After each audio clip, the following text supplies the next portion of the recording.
Circular motion है motion on circular path, जबकि rotation rotation हमारे पास स्पिनिंग मोशन कहते हैं ऑफ अ बॉडी अबाउट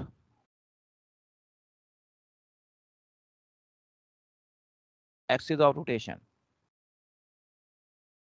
ये एक्सिस ऑफ रोटेशन बॉडी के अंदर से भी गुजर सकता है, साइड से भी, लेकिन ज्यादातर अंदर से ही गुजर रहा होता है। अब बॉडी जब रोटेट करती है, लेट्स सपोज ये एक बॉडी है हमारे पास, रिजिड बॉडी। रिजिड बॉडी ऐसी बॉडी को कहते हैं जिसकी शेप क्वाइट इजीली तब्दील नहीं होती, मतलब उसके तमाम पार्टिकल एक ही एंगुलर वेलोसिटी से मूव करते हैं।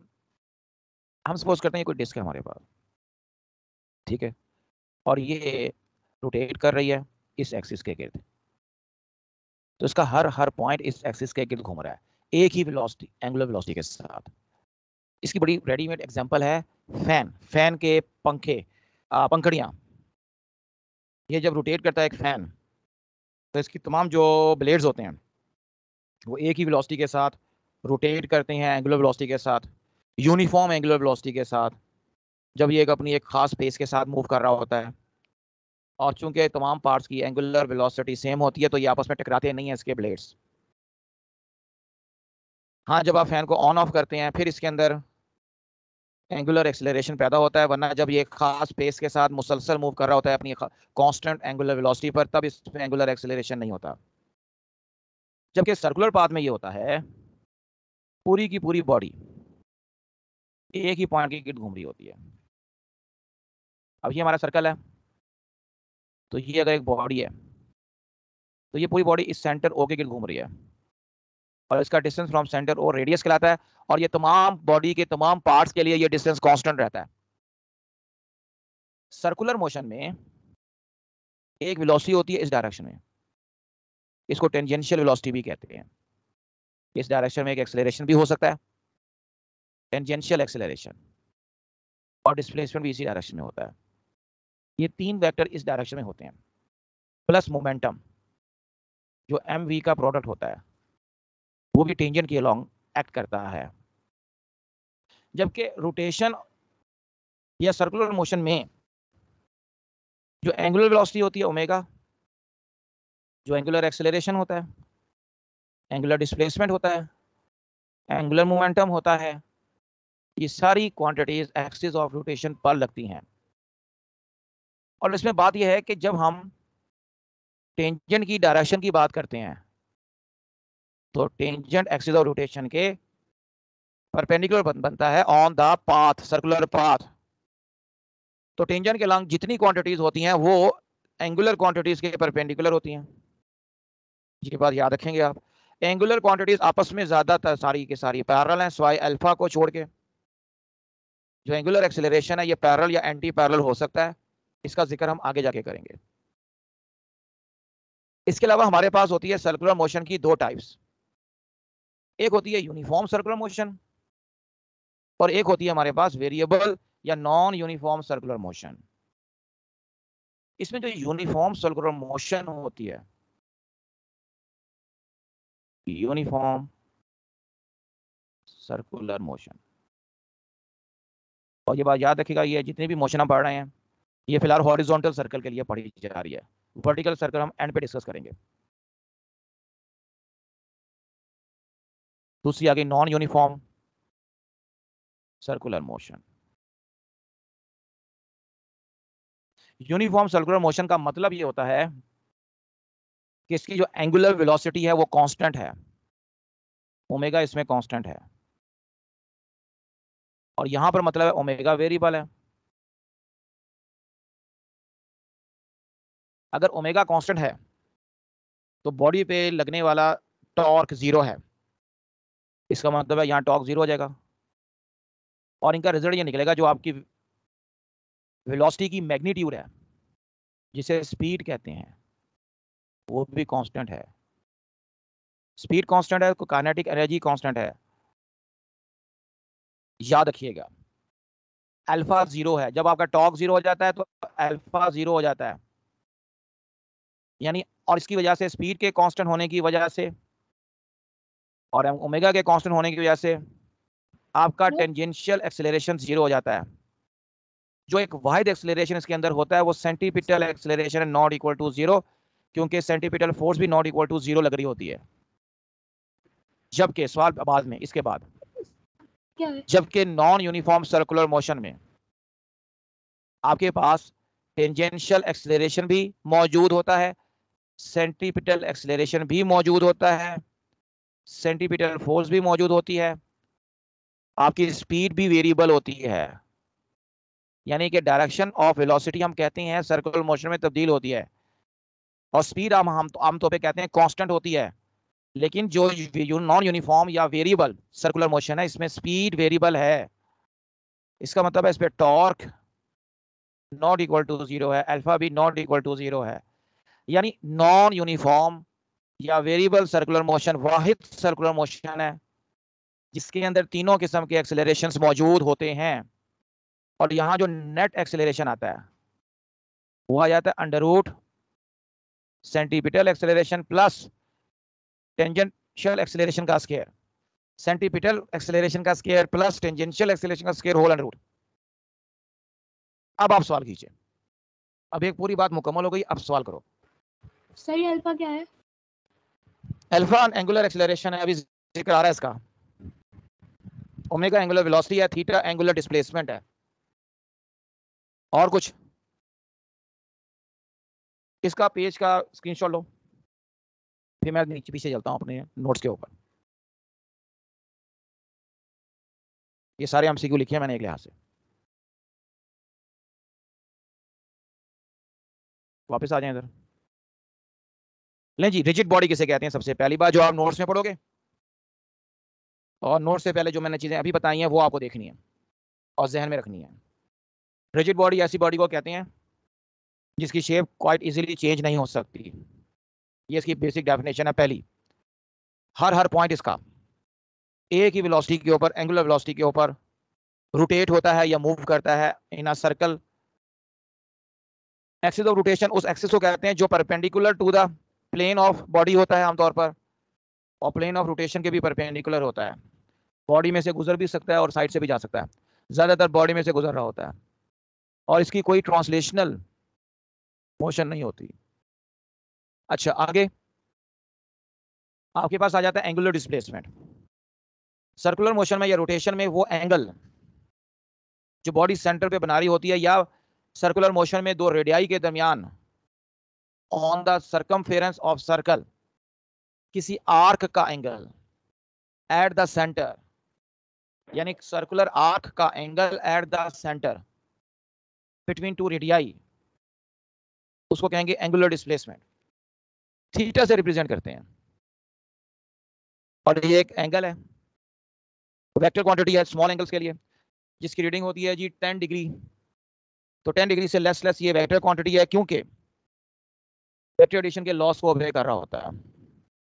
और ये बातें यहाँ लिखी हैं, जहाँ ग्रीन कलर से हाईलाइट किया हुआ है लेफ्ट साइड पर, ये लिखा हुआ है। जबकि राइट साइड पे इसके ऑपोजिट ये लिखा हुआ है कि for angle greater than 10 degree large angle के लिए वेक्टर एडिशन का लॉ प्रूव नहीं होगा, और ये बन जाएगा स्केलर क्वांटिटी। वजह क्या है? वजह बड़ी सिंपल है कि जब लार्ज एंगल होता है तो कर्वेचर बढ़ जाता है। कर्वेचर बढ़ने की वजह से आपका जो एंगल है ना, ये वेक्टर एडिशन लॉ को ओबे नहीं कर पाता।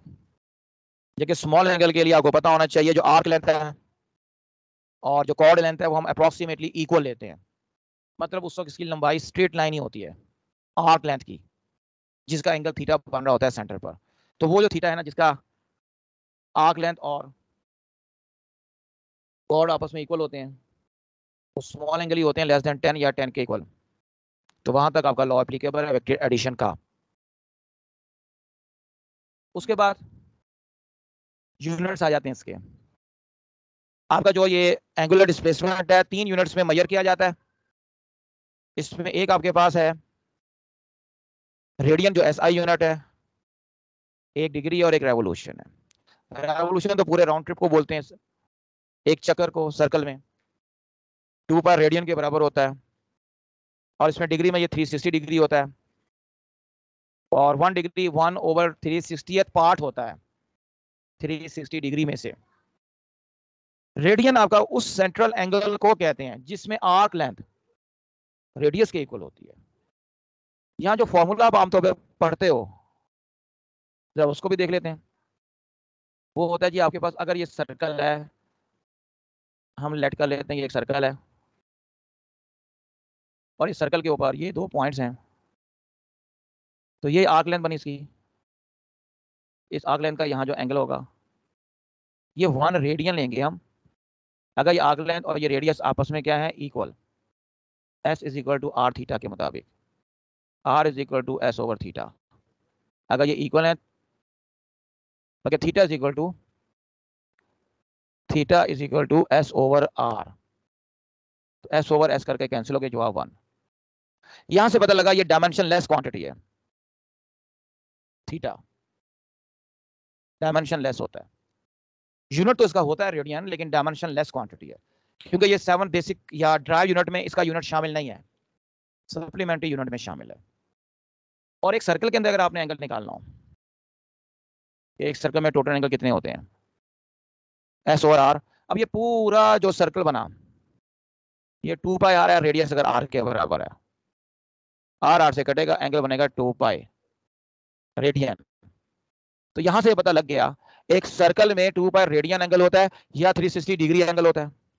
तो अब आप यूं करें, 2 पाई रेडियन को 360 के इक्वल करें, क्रॉस मल्टीप्लाई करके 1 रेडियन का आंसर निकालें, और ज़बानी याद करें इसको, 57.3 डिग्री। इससे अगर मैं 2 डिग्री 3 डिग्री 10 डिग्री का जवाब निकालना चाहूं तो इस फैक्टर को उन वैल्यू से मल्टीप्लाई कर दो। इसी तरह मैं 2 पाई रेडियन को अगर 360 के बराबर रखकर क्रॉस मल्टीप्लाई करता हूं 360 को, तो मेरे पास जो आंसर है वो π/180 आएगा, 1 डिग्री के इक्वल। जो सॉल्व करके 0.0174 रेडियन आएगा 1 डिग्री के इक्वल। इस तरह हम डिग्री को रेडियन में, रेडियन को डिग्री में शिफ्ट कर सकते हैं, और आपको ये आना चाहिए। प्लस आपको ये एंगल साइड पे नजर आ रहे होंगे, अब देखें तो थोड़ी देर बाद बिल्कुल एक्सट्रीम लेफ्ट साइड पर। जी मैं हाईलाइट करता जाता हूँ, 2 पाई रेडियन 360 डिग्री, आपने इसको 2 पे डिवाइड किया तो पाई रेडियन 180 डिग्री, एक और दफा 2 पे डिवाइड किया तो π/2 90, फिर 4 पे डिवाइड कर दिया पाई को 45 डिग्री, 3 पे डिवाइड किया तो 60 डिग्री, और π/, ये 50 डिग्री है, π/6 ये होता है 30 डिग्री। ये आपको ज़बानी आनी चाहिए ताकि डिग्री को रेडियन में, रेडियन को डिग्री में करना मुश्किल ना हो आपके लिए। इसके बाद ये बात याद रखिएगा, क्वेश्चन है 90 डिग्री अगर आपके पास सर्कुलर पाथ कोई बॉडी कवर कर रही है, उसका डायमीटर आपके पास 4 है, ये मैं हाईलाइट करता हूँ, ये लिखा हुआ है, और 90 डिग्री उसका आपके पास एंगुलर डिस्प्लेसमेंट है, तो 90 डिग्री का मतलब π/2 रेडियन बन गया। और जब आप डायमीटर को 2 पे डिवाइड करेंगे, रेडियस 2 आ गया। अब आप यूं करें, s = r थीटा लगा दें, 2 × π/2 जो है सॉल्व करके पाई आएगा, और पाई की वैल्यू 3.14 होती है, ये भी याद कर लें। फिर डायरेक्शन की बात आ जाती है, डायरेक्शन ऑफ एंगुलर डिस्प्लेसमेंट निकाला जाता है राइट हैंड रूल से। अगर आप अपनी उंगलियों को कर्ल करते हैं in the direction of rotation, मिसाल के तौर पे एंटी क्लॉकवाइज बॉडी रोटेट कर रही है या रिवॉल्व कर रही है, तो उसका जो एंगुलर डिस्प्लेसमेंट होगा उसकी डायरेक्शन थंब की डायरेक्शन में होगी, जो अपवर्ड आएगा। ये बहुत दफा हम अप्लाई कर चुके हैं, अब तो आप लोगों को इस पर मास्टर हो जाना चाहिए। और अगर ये क्लॉकवाइज मोशन करते हो तो ये डाउनवर्ड हो जाएगा, ठीक है। इसके बाद एक सवाल आता है मैकेनिकल वॉच के हवाले से, आपको डायग्राम नजर आ रही होगी क्लॉकवाइज है तो जी बेटा, क्लॉकवाइज क्या, ये क्लॉकवाइज पॉजिटिव हो गया ना, एंगल एंटी क्लॉकवाइज पॉजिटिव होता है, एंटी क्लॉकवाइज पॉजिटिव होता है। ये जिक्र हुआ है जहां, जब मैंने आपको स्लोप्स का एक लेक्चर दिया था फोर्स एंड मोशन के टॉपिक में, वहाँ हमने displacement time graph, velocity time graph पढ़े थे, तो वहाँ ये कॉन्सेप्ट दिया था मैंने। नेगेटिव स्लोप कब होती है, वो क्लॉकवाइज एंगल बन रहा था उन स्लोप्स का, और पॉजिटिव स्लोप का एंटी क्लॉकवाइज एंगल बन रहा था। ठीक है, एंटी क्लॉकवाइज एंगल पॉजिटिव होता है, एंटी क्लॉकवाइज टॉर्क भी पॉजिटिव होता है। अब यहाँ आ जाए, आप बात समझ आ गई वैसे। अब ये सामने आपके पास डायग्राम बनी हुई नजर आ रही है आपको। इस वक्त घड़ी की सुइयां 4 बजे का अमल कर रही हैं। अगर आपके पास एक घड़ी है, उसके अंदर 12 तक हिस्से बने हुए हैं, इसका मतलब है हमने घड़ी के 360 डिग्री एंगलों को 12 हिस्सों में डिवाइड कर दिया है। यानी 360 को जब आप 12 पे डिवाइड करोगे तो 30 डिग्री बनता है। दो जो डिवीजन शो हो रही है उनके दरमियान एंगल है, दो हिस्सों के दरमियान एंगल। ये मैंने यहां लिखा हुआ, ये हाईलाइट कर देता हूं। अब 4 बजे तक कितने हिस्से आ रहे हैं, 4, एंगल 120 डिग्री आएगा। अब इस 120 डिग्री को मैंने रेडियन में शिफ्ट करना है, तो 120 डिग्री को रेडियन में ले जाने के लिए मुझे पता है कि 2 पाई रेडियन 360 डिग्री होता है। 360 को लाके मैंने इधर डिवाइड कर दिया, तो ये 1 डिग्री का रिलेशन आ गया, या पाई बाय 181 डिग्री होता है। 2 से 360 को डिवाइड कर दिया। अब मैंने आखिर में आके 120 डिग्री से दोनों साइड पे मल्टीप्लाई कर दिया, तो सॉल्व करके आंसर आ रहा है 2 पाई बाय 3, जो 120 डिग्री का आंसर है। इसको हम एक और तरीके से भी कर सकते हैं, और वो मेथड ये है कि आपके पास पूरे एक सर्कल में एंगल जो बन रहे हैं वो 360 डिग्री, ठीक है, और मिनट होते हैं 60। इसका मतलब है 60 मिनट का एंगल 360 है। तो घड़ी जब 1 मिनट बज जाएगी, यानी 1 मिनट जब गुजरेगा, तो कितना एंगल गुजर जाएगा, 6 डिग्री। 1 मिनट में 6 डिग्री, जो कि पाई बाय 30 रेडियन के बराबर आएगा।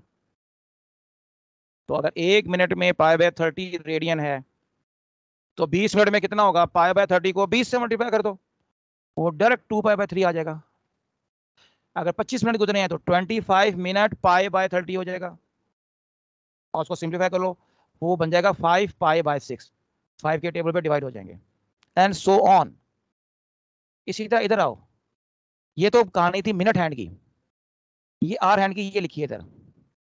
12 घंटे में 360 डिग्री एंगल, 1 डिग्री में 30 डिग्री। 1 घंटे का मतलब है 12 से 1 बच गया, जो पाई बाय 6 रेडियन होता है।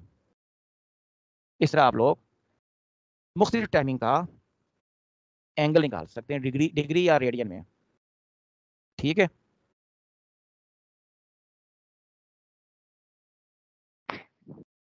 मिनट अभी कुछ हैंड एमसीक्यू है वाला इसके ऊपर। हाँ जी, मिनट हैंड वाले को क्या हुआ, रिपीट कर दें। जो मिनट हैंड है ना, वो जब एक चक्कर मुकम्मल करती है तो 60 मिनट गुजरते हैं, यानी वो 360 डिग्री का एंगल 60 मिनट में बनाता है, या 60 हिस्सों में डिवाइड किया हुआ है हमने। मिनट के 360 को अगर 60 में डिवाइड करो तो 360/60, 0 गया, 6 6 36, तो ये आएगा 6 डिग्री। ये रेड कलर से मैंने हाईलाइट कर देता हूँ यहाँ पर, ये वाला लिखा हुआ है। इसका मतलब है 1 मिनट, जब मिनट की सुई 1 मिनट आगे जाती है, तो प्रीवियस और फाइनल पोजीशन के दरमियान 6 डिग्री का एंगल बनता है, जिसे पाई बाय 30 डिग्री बोलते हैं, पाई बाय 30 रेडियन बोलते हैं जी। अब और क्या पूछना है, समझ आ गई बात कि नहीं?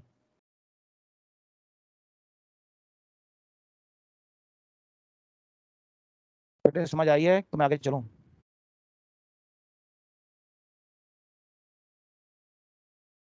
जी खामोशी भी हाँ होती है, बड़ों से सुना है हमने, तो आगे चलते हैं। ठीक है, आगे आए आप। अब घड़ी के टाइमिंग्स का मतलब क्या होता है, ये बड़ा बच्चों को रोला होता है। ये आपके बचपन का जो मैथमेटिक्स होता है, काउंटडाउन, उसमें ये चीजें हैं। पहला टाइम देखें क्या लिखा हुआ है, 2:15। क्वार्टर कहते हैं 15 मिनट को। 1 घंटा का जो 15 मिनट है ना, वो उसका क्वार्टर टाइम है, क्वार्टर टाइम है, चौथाई हिस्सा। 2:15 मतलब क्वार्टर गुजर गए, 2 का क्वार्टर गुजर गया, तो 2:15 टाइम होगा। और याद रखिएगा, इसको क्वार्टर आफ्टर 2 भी कह सकते हैं।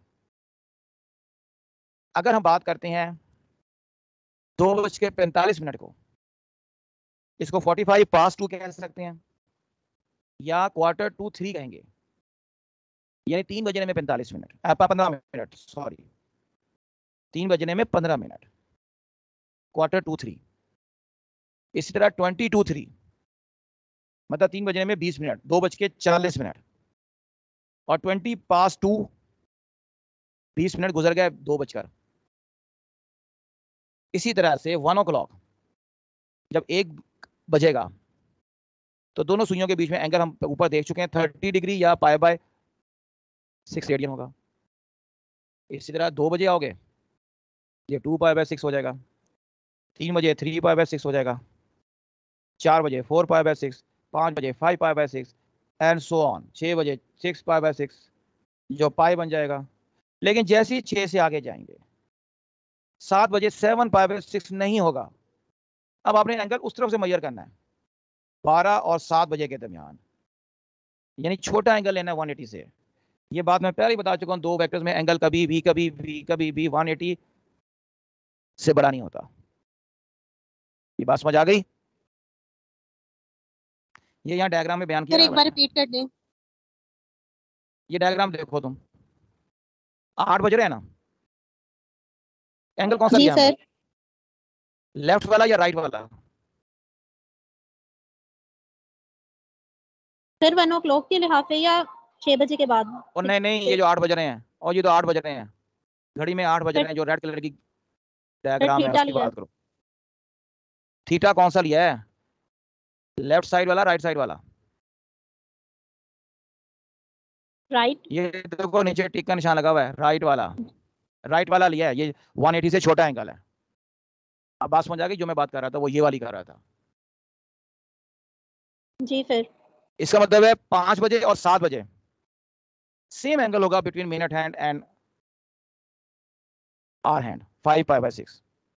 ये भी एक एमसीक्यू निकलता है यहां से। आगे चलते हैं, एंगुलर वेलोसिटी सर रेट। जी मेरा बेटा।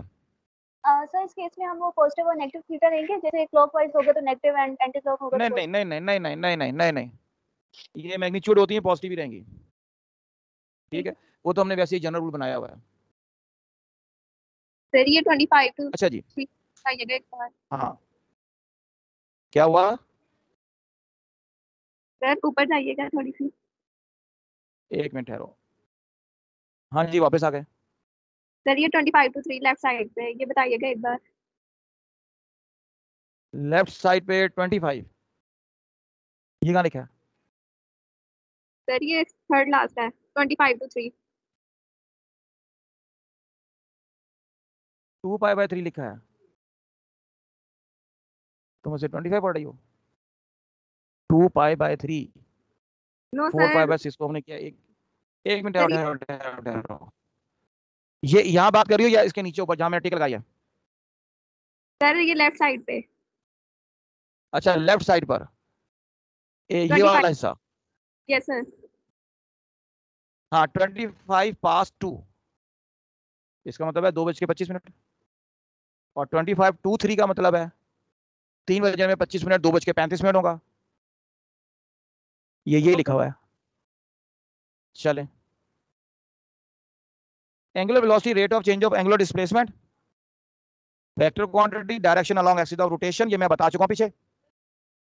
Formula ω/t। अब यहां से अब आपके पास अगर थीटा और टी की वैल्यू मालूम हो तो आप ओमेगा मालूम कर सकते हो, ठीक है, मुख्तलिफ बॉडीज के लिए। लेकिन यहाँ पे जो थीटा पुट करना है वो रेडियन में करना है, डिग्री में नहीं करना, ये बात याद रखिएगा। यानी अगर हम कहते हैं कि मिनट हैंड, उसकी एंगुलर वेलोसिटी बताओ, तो जी यहाँ जरा सॉल्व करते हैं, 1-2 न्यूमेरिकल। मिनट हैंड के लिए आपका जो टोटल एंगल है एक चक्कर में कितना होगा? 360। तो हमने गलत बोल दिया, 2π। मैंने अभी तो बोला था रेडियन में बोलना है, तो 360 क्यों बोला? 2π बोलना था, ठीक है जी। अब टाइम कितना होता है? कितनी देर लगती है एक चक्कर काटने में? मिनट हैंड को 60 बात हो रही है 60 मिनट हैंड की। अब ये 60 मिनट बोला आपने, हाँ तो ये 60 मिनट होगा। अब इसको हम उसमें नहीं लेके गए सेकंड्स में, ऊपर रेडियन है नीचे मिनट है, तो ये हल करके पाई बाय 30 रेडियन पर मिनट बनेगा। लेकिन इसी को अगर हम कन्वर्ट करें उसमें सेकंड्स में, तो ये पाई बाय 30 इंटू 60, ये हो जाएगा रेडियन पर सेकेंड। बात समझ आई? सर लेकिन और ये तो इसी को, एंगुलर वेलोसिटी सेकंड हैंड की होगी ना हाँ बोलो, सर, जहाँ हमने मिनट सेकंड है। कन्वर्ट किया है अभी एक मिनट तो ठहर जाओ वहाँ ना, ये मैं सारा काम मिनट हैंड की लिख रहा हूँ, मैं ऊपर हेडिंग दी हुई है, सेकंड हैंड के लिए बाद में करता हूँ, फिर तुम्हें फर्क पता लग जाएगा। अच्छा, अगर आपके पास है, ये बात हमने की है इन सेकंड्स, ये बात की है इन मिनट, अब हम बात कर रहे हैं इन आवर्स। मिनट हैंड कितनी देर में, कितने घंटों में अपना चक्कर मुकम्मल करती है? 1 घंटे में, 1 आवर में। तो ये हो जाएगा radian per hour, 2 pi radian per hour. अब आ जाओ सेकंड्स हैंड के लिए। लगाएंगे क्या बोला बेटा आपने? 12 आवर्स ही लगाएंगे वॉच के लिए। मिनट हैंड का पूरा चक्कर, हाँ वो असल में सेकंड्स का सवाल आ गया था तो मैं उसमें गड़बड़ कर गया, इसको दोबारा करता हूं। मिनट हैंड का पूरा चक्कर घंटों के अंदर, वो एक नहीं मिनट हैंड बेटा, 1 मिनट आपसे मुझे करवा मुझे भी आप वो करे जा रहे हो। 1 घंटे में चक्कर मुकम्मल करती है, क्या होगा तुम्हें? सही मैं लिख रहा हूँ। अभी जरा सबर करके ना ये सुनते जाओ, बीच में टंग फोड़े ना तो डायरेक्शन चेंज हो जाती है। मुझे पहले मुकम्मल करना है तो उसके बाद बात करता हूँ, अगर गलती होगी तो सही हो जाएगी एंड पर। अच्छा, अब हम सेकंड हैंड की बात कर रहे हैं। सेकंड हैंड एक चक्कर, एंगल तो इसका 2 पाया चलेगा। सेकंड हैंड सेकंड वाली सुई होती है, इसका पूरा एक चक्कर 60 सेकंड में कन्वर्ट होता है 1 मिनट में। इसका मतलब है सेकंड्स के अंदर, यहां कैलकुलेशन करूंगा इस जगह, ये बीच वाली सेकंड्स के लिए, इन सेकंड्स में ये 2 पाई ओवर 60 सेकंड, तो ये जवाब आएगा पाई बाय 30 रेडियन पर सेकंड। ये है सेकंड्स में इसका आंसर। अगर इसका आंसर हम मिनटों में निकालना चाहेंगे तो मिनट के अंदर ये निकालेगा ओमेगा ओवर, और इसका टाइम होगा 1 मिनट, और ये बनेगा 2 पाई रेडियन पर मिनट।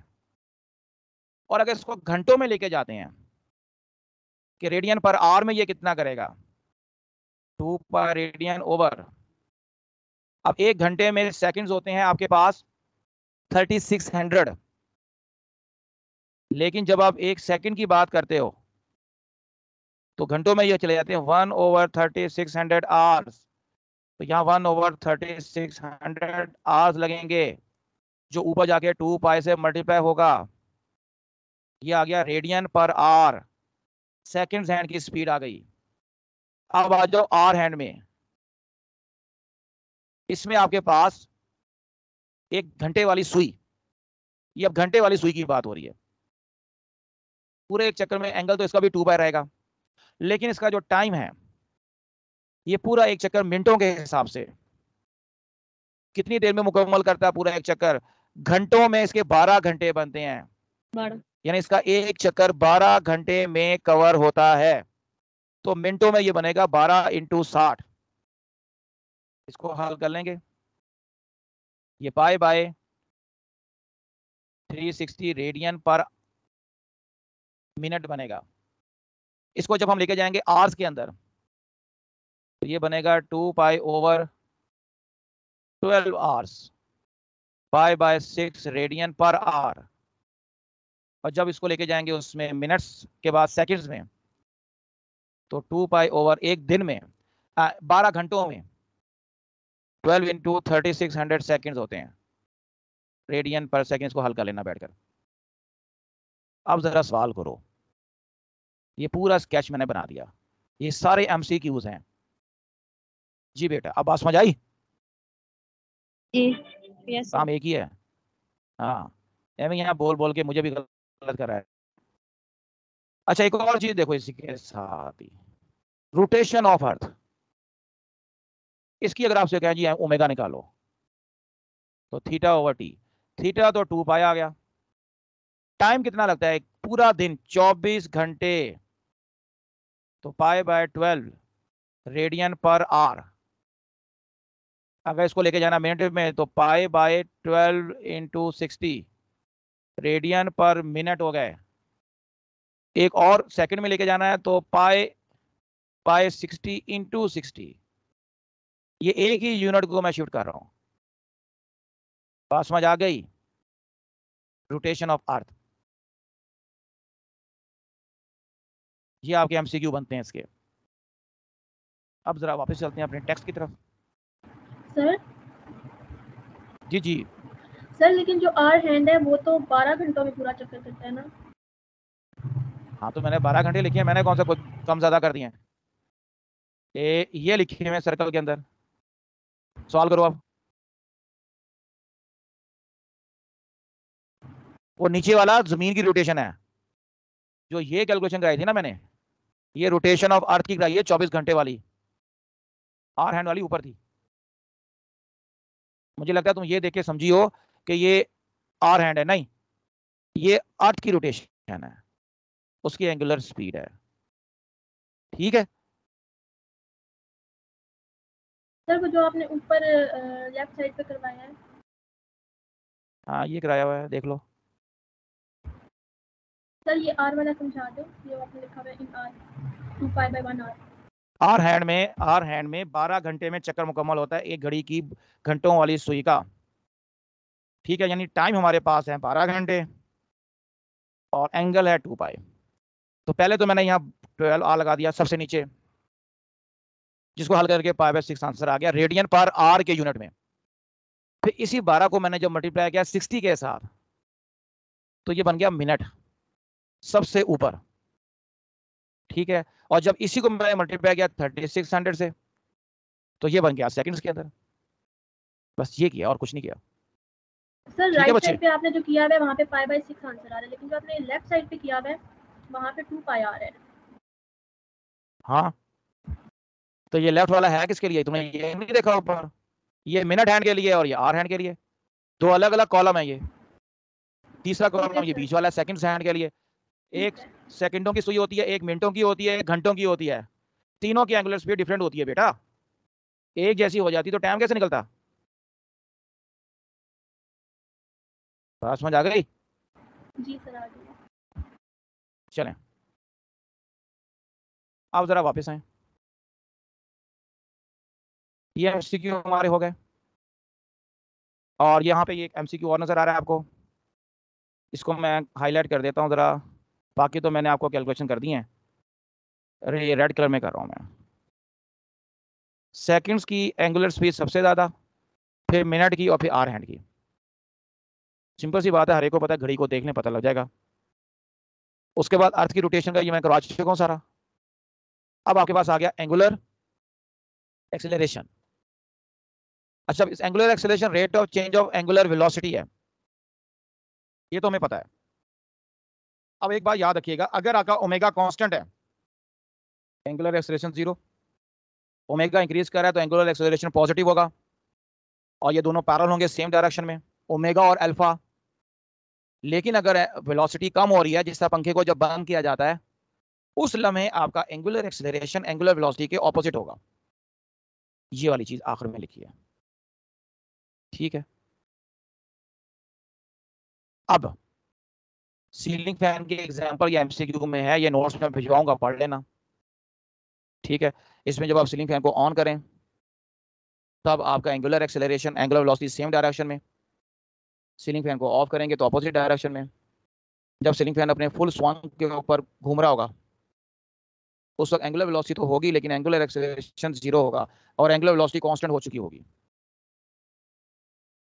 इसके बाद ये सीलिंग फैन की वही एग्जांपल जो मैं डिस्कस कर रहा था वो डिस्कस की गई है। इसमें जब आपके पास एक्सेलरेशन प्रोड्यूस हो रहा होता है तो यहाँ इक्वेशन ऑफ मोशन हम यूज करते हैं, उनको जरा देख लेते हैं। इक्वेशंस ऑफ मोशन, इसमें पहली इक्वेशन आती है ओमेगा एफ, जो v f is equal to v i plus a t होता है ना, उसको omega f omega i alpha t से शो करेंगे। 2as था, उसको 2 अल्फा थीटा कर देंगे, बल्कि पहले सेकंड इक्वेशन लिख लेनी चाहिए। s is equal to v i t, तो वो जगह theta is equal to omega i t plus half alpha t square. 2 alpha theta is equal to omega f square minus omega i square. और एक last equation पढ़ी थी हमने, theta is equal to, वहां s is equal, वहां पढ़ी थी s is equal to v i plus v f by 2 into time, ये हो जाएगी ओमेगा आई plus omega F over 2 into T. अब मोशन फ्रॉम रेस्ट, अगर ये आ जाती है तो इसके लिए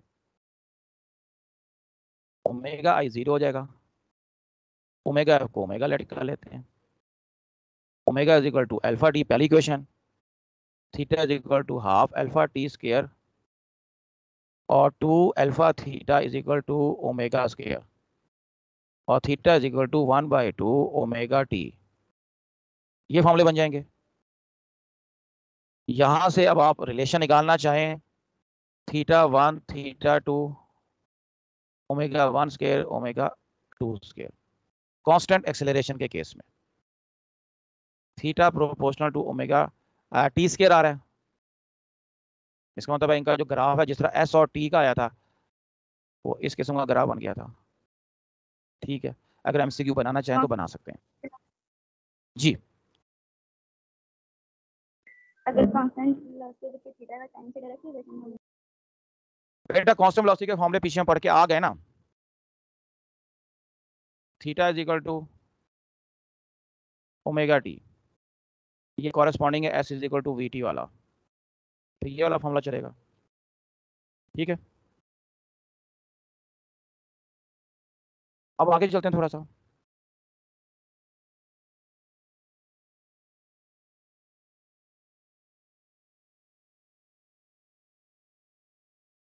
कुछ फॉर्मूले हैं रिलेशन द्वारा, ये हाईलाइटेड है, इनकी स्केलर फॉर्म और वेक्टर फॉर्म। एक होता है s is equal to r theta, vector form है ये थीटा क्रॉस आर होता है, और इसमें ये आपके पास याद रखिएगा परपेंडिकुलर क्वांटिटीज होती हैं। v is equal to r theta, ये ओमेगा क्रॉस आर होता है, ओमेगा क्रॉस आर, तीनों परपेंडिकुलर हैं आपस में। फिर ए टी यानी कि tangential acceleration is equal to r alpha, alpha cross r होता है, ये याद कर लीजिएगा। इनकी वेक्टर और स्केलर फॉर्म, इनके ऊपर इसी फॉर्म की शक्ल में क्वेश्चन आ सकता है कि इनकी कौन सी शक्ल है। फिर आपके पास आ जाती है सेंटीमीटर फोर्स। सेंटीमीटर फोर्स आपको पता होना चाहिए 90 एंगल पे लगती है, पहली बात परपेंडिकुलर। डिफ्लेक्टिंग फोर्स है, ना स्पीड अप करती ना डाउन करती, बल्कि स्पीड कांस्टेंट रहती है। स्पीड कांस्टेंट है, काइनेटिक एनर्जी कांस्टेंट है, और इसमें जब काइनेटिक एनर्जी भी कांस्टेंट है, इसका मतलब है ना आपकी एनर्जी बढ़ रही है ना कम हो रही है, कंजर्व है टोटल एनर्जी। काइनेटिक एनर्जी भी कंजर्व है। अलबत्ता centimetre force, centimetre acceleration, velocity, momentum और रेडियस वेक्टर तीनों डायरेक्शन में तब्दील होने की वजह से चेंज हो रहे होते हैं, मैग्नीट्यूड इन सब की बराबर होती है। Centripetal force m v square over r, r की वी की जगह आर ओमेगा लगा दें तो एम आर ओमेगा स्क्वायर, और सेंटीमीटर एक्सेलरेशन आपके पास वी स्क्वायर ओवर आर होता है, अभी इसका जिक्र आ जाता है। फिर पीछे मैं आपको पढ़ाकर आ चुका हूं यूनिफॉर्म और नॉन यूनिफॉर्म सर्कुलर मोशंस, वो सारी की सारी यहां पर नोट्स में लिखी हुई है। सेंटीमीटर फोर्स मुसलसल सेंटर पे लगती है, यानी सेंटीमीटर फोर्स की डायरेक्शन रेडियस वेक्टर की डायरेक्शन के ऑपोजिट होती है। ये पॉइंट याद रखिएगा, इसका जिक्र अभी आ जाता है। ये आ गया। अगर यहां पर मैं वेक्टर फॉर्म की बात करूंगा ना, ये सारे फॉर्मूले लिखे हैं सेंटीमीटर फोर्स और सेंटीमीटर एक्सेलरेशन के डिफरेंट फॉर्म्स के अंदर, जैसे ओमेगा का भी जिक्र है, टाइम का भी जिक्र है और फ्रीक्वेंसी का भी जिक्र हो सकता है। तो जहां ओमेगा आ रहा है ना, वहां ये 2π/t भी आ सकता है, ये आ सकता है, तो 2πf आ सकता है। तो इस तरह आपके फॉर्मूले चेंज हो सकते हैं। मिसाल के तौर पर मैं ओमेगा को बताता हूं आपको, यहां आ जाते हैं। ओमेगा हमारे पास है 2π/t, ठीक है। जो फोर्स है mr ओमेगा स्क्वायर है, तो ओमेगा की जगह मैं लगा देता हूं 2π/t का स्क्वायर। ये आ गई, ये फोर्स का फॉर्मूला ये आ गया। एक्सेलरेशन होता है r omega square, centimetre acceleration, तो ये r 2π/t का स्क्वायर हो जाएगा। इसे ओपन भी कर लो, तो ये डिफरेंट फॉर्म्स बन सकती हैं हमारी। फ्रीक्वेंसी में लिख सकते हैं इसी तरह से, तो आप नए नए एमसीक्यू बना सकते हो। फिर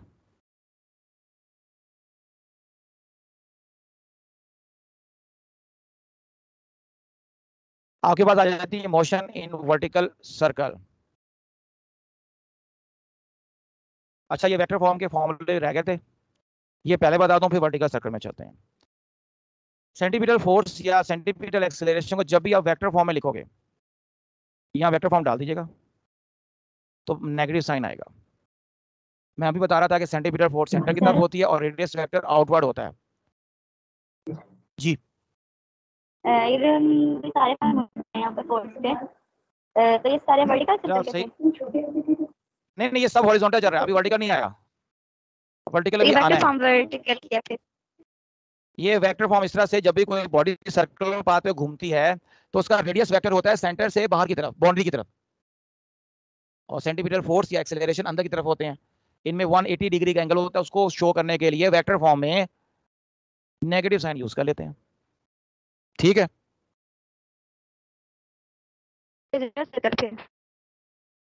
क्या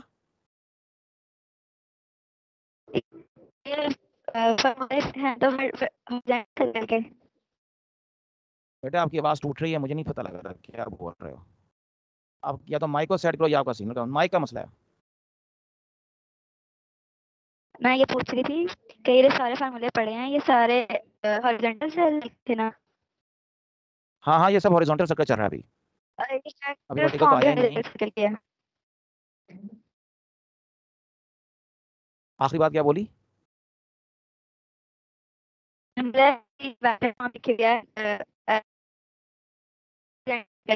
हाँ हाँ, मुझे तुम्हारी आवाज टूट टूट के आ रही है मेरे पास।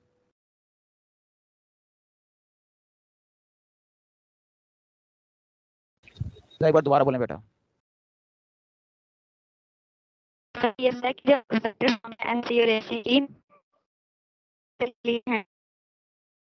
आप ना लिख दीजिएगा, बाकी नहीं पता लग रहा है बच्चे, आपकी नेट का मसला है, मेरा ख्याल में आवाज ब्रेक हो रही है।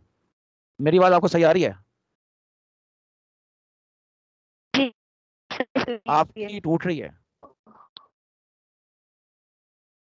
चलो, जो भी सवाल है बाद में देख लेंगे, ठहर जाओ, सब्र करो, ये मुझसे व्हाट्सएप पे पूछ लेना, मैं जरा इसको आगे कंटिन्यू करता हूँ, ठीक है। वहाँ वॉइस नोट करके भेज दो, मैं वहां से देख लेता हूँ, सुन लेता हूँ वहां से, और जवाब अभी दे दूंगा इंशाल्लाह। लेकिन जी, आखिरी बात जो हम इसमें देख रहे थे, work done by centimetre force 0 होता है। ये हमने पहले भी पढ़ी हुई है बातें। इसी तरह सेंटीमीटर फोर्स का जो टॉर्क होता है, यानी सेंटीमीटर फोर्स से कोई टॉर्क पैदा नहीं होता। ये हो गया। फिर इसमें आपके पास हॉरिजॉन्टल सर्कल में जब कोई स्ट्रिंग मूव कर रहा हो सर्कल में, तो उसकी जो टेंशन होती है वो सेंटीमीटर फोर्स के बराबर होती है। ये बात यहाँ लिखी हुई है, जहाँ ये रेड कलर का डबल एरो ड्रॉ किया है मैंने, ये नोट कर लें। ये एंगुलर मोमेंटम के फॉर्मूले हैं, पहले भी जिक्र हो चुका है, दोबारा देख लें इनको।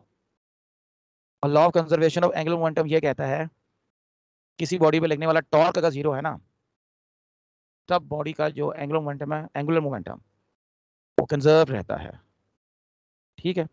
लेकिन सिस्टम आपका आइसोलेट होना चाहिए, यानी टॉर्क 0 होना चाहिए। टॉर्क लग रहा होगा तो आपका मोमेंटम कंजर्व नहीं रहता।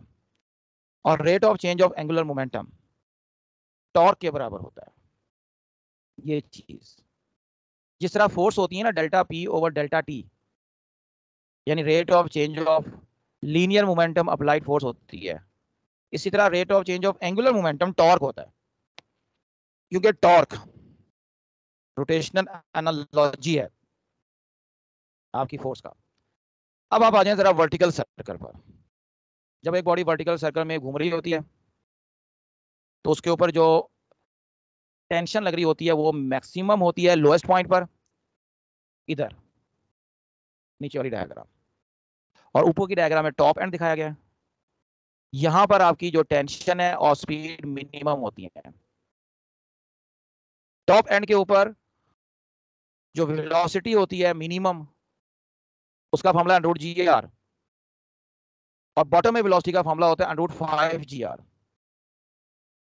जबकि टेंशन टॉप एंड के ऊपर जो मिनिमम होती है mv²/r = mg, ये लिखी हुई है, mv²/r - mg, और प्लस mg बॉटम में होती है मैक्सिमम। इसको ओमेगा में भी कन्वर्ट किया जा सकता है, और इसके नीचे यहाँ लिखा हुआ है दोनों तरफ। सेंटीमीटर फोर्स हमेशा याद रखिएगा towards centre, tension in the string भी टूवर्ड्स सेंटर, याद रखिएगा। अपर एंड के ऊपर जो आपकी ये सेंटीफ्यूगल फोर्स या सेंटीपिटल फोर्स है, ये T + W, centripetal force in दोनों का सम होती है। और लोअर एंड पर सेंटीपिटल फोर्स T और W का डिफरेंस होती है। ये भी आपका MCQ है, याद रखिएगा। इसके बाद आपकी आ जाती है topic motion under friction. Circular motion अगर कोई बॉडी करती है, यानी राउंड अबाउट पे घूमती है कोई कार वगैरह, तो उसको घूमने के लिए जो नेसेसरी सेंट्रीपिटल फोर्स चाहिए वो उसको मिलती है फ्रिक्शन से। हॉरिजॉन्टल सर्कल में फ्लैट रोड के ऊपर जब कोई गाड़ी घूमती है तो याद रखिएगा उसको जो सेंटीपिटल फोर्स मिलती है फ्रिक्शन से मिलती है, और फ्रिक्शन का फॉर्मूला μFN होता है। FN यहाँ पर वेट mg के बराबर होता है, तो FR बराबर होता है μmg। ये यहीं से नोट कर लेना, नोट्स में ये नहीं है अभी। अब सेंटीपिटल फोर्स होती है mv²/r, दोनों को कंपेयर करो। mv²/r = μmg, m से कटा, v² = μrg, और मैक्सिमम स्पीड का फॉर्मूला आ गया √μrg। ये जरा नोट कर लो। सर ये जो आपने FR लिखा हुआ है इसका क्या मतलब है? क्या क्या क्या लिखा हुआ है मैंने? FR ये फ्रिक्शनल फोर्स है, लिख लो इसके ऊपर। ये बातें उतार लो। सर लेकिन नीचे आपने इसकी जगह mv²/r वैल्यू पुट कर दी है, ये तो सेंटीमीटर फोर्स की है। हाँ, तो जब आपकी कोई बॉडी सर्कुलर पाथ पे घूम रही है राउंड अबाउट के ऊपर, उसको सेंटीमीटर फोर्स किससे मिलेगी? फोर्स ऑफ फ्रिक्शन से। इसलिए मैंने सेंटीमीटर फोर्स को फोर्स ऑफ फ्रिक्शन के बराबर किया है। और अगर आपकी फोर्स ऑफ फ्रिक्शन प्रॉपर नहीं है तो गाड़ी स्लिप हो जाएगी, आपको पता होना चाहिए। बात समझ आई? Yes sir. Sir mu constant है कोई? म्यू कोफिशिएंट ऑफ फ्रिक्शन है, मैं यहाँ लिख देता हूँ, mu = coefficient of friction.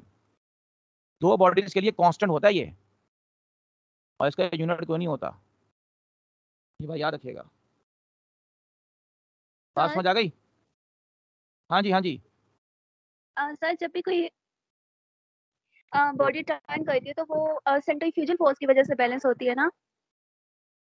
Body जब टर्न करती है तो फ्रिक्शन फोर्स की वजह से बैलेंस होती है, सेंट्रीफ्यूगल की वजह से नहीं हमारी होती। बुक में तो सर हमारी बुक में तो सेंट्रीफ्यूगल लिखा हुआ है, इसीलिए तो इसकी एप्लीकेशन है बैंकिंग ऑफ फ्लूइड, जिसमें वो उन्होंने ये सब कुछ एक्सप्लेन किया हुआ है कि बैंकिंग के अंदर ये देखो, ये बैंकिंग हो रही है, यहाँ कोई गाड़ी है, लेट्स सपोज, इसका वेट नीचे की तरफ होगा mg, सेंटीमीटर फोर्स इधर होगी, और रिएक्शन ऊपर होगा, नॉर्मल रिएक्शन। ठीक है जी। अब यहाँ जो इसको सेंटीमीटर फोर्स मिलती है वो वेट के एक कंपोनेंट की वजह से मिलती है, और यहाँ जो इसकी वेलोसिटी मैक्सिमम का फॉर्मूला है √RG टेंजेंट थीटा के बराबर होता है। बैंकिंग में सेंट्रीफ्यूगल फोर्स नहीं, वेट का कंपोनेंट होता है। अब आपकी बुक में हो सकता है लिखा हो, पता है क्यों लिखा होगा? वो इससे लिखा हुआ है कि उस वक्त जब आप घूम रहे होते हो अपने बैंकिंग के ऊपर, तो उसमें आपका जो वेट के दो कंपोनेंट हैं, एक कंपोनेंट सेंटीमीटर फोर्स प्रोवाइड कर रहा है, वो सेंटर की तरफ है। जो सेंट्रीफ्यूगल फोर्स है वो अवे होता है, रिएक्शन है, वो तब मिलता है जब तक आपकी सेंटीमीटर फोर्स मौजूद है। इसको आप यूं समझ लो कि एक बॉडी सर्कल में घूम रही है धागे से बांधकर, मैंने धागा काट दिया, किस डायरेक्शन में जाएगी और किसकी वजह से जाएगी? क्या सेंट्रीफ्यूगल फोर्स की वजह से जाएगी अलोंग द टेंजेंट? बताओ, हाँ या नहीं? नहीं। ये किसकी वजह से मूव करेगी? यहाँ वजह क्या होगी? सर क्वेश्चन रिपीट करें। इनर्शिया। जब कोई बॉडी सर्कल में घूम रही है धागे से बांधकर और हम धागे को काट देते हैं, the body moves along the tangent due to inertia. बात समझ आई? Yes sir. अच्छा, ये फॉर्मूले नोट कर लो। ये थीटा है एंगल ऑफ बैंकिंग।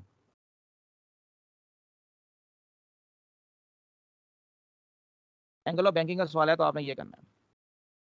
ठीक है बेटा जी, क्लियर हो गया? सर इस कोएफिशिएंट की वैल्यू क्या है? डिफरेंट सरफेसेस के लिए डिफरेंट होती है, ठीक है।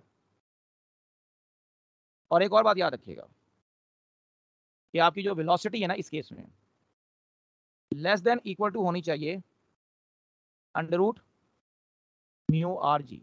अगर बॉडी की वेलोसिटी इस फैक्टर से बढ़ गई, फिर आपकी जो आपको नेसेसरी सेंटीमीटर फोर्स फ्रिक्शन से नहीं मिलेगी और गाड़ी स्लिप कर जाएगी। तो गाड़ी के स्लिप होने की वजह से lack of required centripetal force होती है ड्यू टू फ्रिक्शन, या लैक ऑफ फ्रिक्शन भी हो सकती है। बात क्लियर? हाँ जी, वो क्या सवाल भेजा है?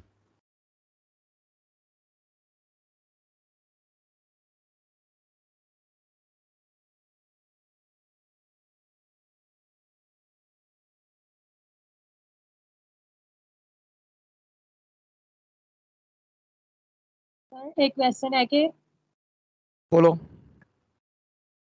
जब बॉडी किसी सर्कल में मूव कर रही हो तो किस जगह पे उसके टूटने का ज्यादा खतरा होता है, किस जगह पे उसकी सपोर्ट की खत्म होने का ज्यादा खतरा होता है? जहाँ फ्रिक्शन कम होगी उस जगह पे उसके गिरने का खदशा होता है, टूटने का नहीं, गिरने का। अब गिर के वो टूटती टॉप नहीं पॉइंट टूटती पे है, वो होगी। तो डिपेंड। क्या कह रहे हो? वो टॉप पॉइंट पे होगी। नहीं, एक मिनट। दो केसेस हैं इसमें, एक फ्लैट रोड है, एक बैंकिंग वाली रोड है। अब तुम्हारा सवाल फ्लैट का है कि बैंकिंग का है? पहले तो ये बताओ। नहीं, मेरा सवाल ना इस चीज के रिलेटेड है कि जब हम धागे के साथ किसी बॉडी को बांध ओ, के घुमाएं वर्टिकल सर्कल कह तो रही हो? वर्टिकल सर्कल, ठहर जाओ ठहर जाओ, मैं समझ गया। आप वर्टिकल सर्कल का सवाल कर रहे हो। आपको वर्टिकल सर्कल बोलना था ना। ये देखो, वर्टिकल सर्कल में यस सबसे सर। ज्यादा टेंशन यहाँ होती है, टेंशन मैक्सिमम, तो यहाँ उसके टूटने का खदशा ज्यादा होता है। ठीक है, सर ये कंफर्म? थोड़ा सा समझा दीजिए कैसे। इसलिए कि यहाँ आपको पता होगा टेंशन बराबर होती है mv² + mg, और ऊपर आप जब जाते हो टेंशन इक्वल टू होती है आपके पास मिनिमम होती है mv² - mg। इसका मतलब है ऊपर टेंशन कम है, नीचे ज्यादा। तो जहां टेंशन ज्यादा है धागा वहीं से टूटेगा। टेंशन मतलब जो टोटल फोर्स लग रही है, जो खिंचाव है धागे में, वो जहां ज्यादा होगा वहीं टूटने का खतरा ज्यादा होगा। ठीक है, अगर उसकी जो यस सर। फोर्स है, अट्रैक्ट मजबूती धागे की इस टेंशन को बेयर नहीं कर सकेगी, बर्दाश्त नहीं कर सकेगी, टूट जाएगा वो जगह कर। चलें जी, तो ये था जी आपका सर्कुलर मोशन। अब 2 दिन के बाद इंशाल्लाह आपसे मुलाकात होगी जिसमें इसका टेस्ट डिस्कस करेंगे। तब तक के लिए अल्लाह हाफिज।